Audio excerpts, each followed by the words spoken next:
I've been trying to point out the double standard when it comes to reading children's books in libraries. You can read these books and you'll get awards for reading these books. This one here is Welcome to St. Hell, My Trans Teen Misadventure. Now, in this book, produced by Scholastic, there are pornographic sex scenes as well as pictures of how you can inject yourself with hormones and girls can turn themselves into, modestly equipped boys. By doing certain things and hide all this from your parents. This is all being inclusive. This is all being compassionate.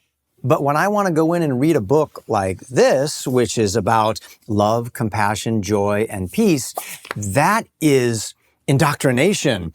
And I say, well, wait a minute. I think we're playing a word game here. I thought the name of the game was diversity, equity, inclusion. Why are you only wanting one kind of book? That's not diversity. Why are you not letting me come into the library? That's not equity. And you're excluding me and all these hundreds of parents standing outside in the parking lot from coming in because you think they're a bunch of terrorists? We have to also recapture the language and understand that words are very, very powerful. If we're going to speak the truth to people and speak it in love, you have to be rooted and grounded in what is truth and what is love, or else you're going to let others make you believe that you're a bigot, that you're a racist, and that you're a hater, when you're not. You bring up this issue of book bans, and we get attacked for encouraging parents to essentially ban pornographic books from schools because we think that there's a certain age where, in a certain place, where it's completely unacceptable to bring in books like these into schools. I'm holding here an article from NPR from 2022, not that long ago. The case for starting sex education in kindergarten through hula hoops recommended.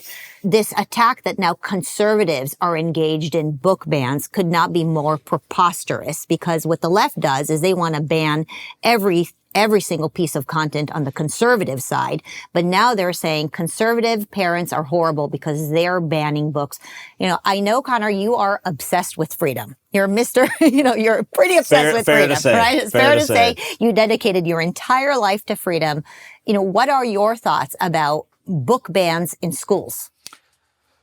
Perhaps an unconventional one, and that is I think it's missing the mark of where the real problem is. We've talked a little bit about this already. If you're talking about book bans in schools, what you're really talking about is who gets to have the levers of power to determine what books are in there. And so when the context of what we're talking about is a public or a government school, that is inherently a political process. And people of wildly different political and faith backgrounds or of no faith or whatever all have as much right as you or I do as taxpayers to contest what is happening. So you might lament that the community makeup, because people are moving in from some other neck of woods, that the community makeup is changing and now the people who disagree with you are more in number, and therefore they can go to the school and say, we want the boys to be able to compete as girls in sports, or we want these books in libraries. When we're admitting that it's okay to have education be a politicized process, I think we've already lost. You've already lost the battle. It's just a matter of time. Absolutely. So to me, again, I don't want to demean anyone who sends their kids to public school. I call myself a product of the public school system. My parents, like you, thought homeschooling was weird, and so they never even entertained the idea for me.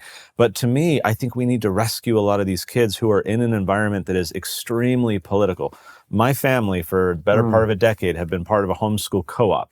Bunch of families coming together, share resources.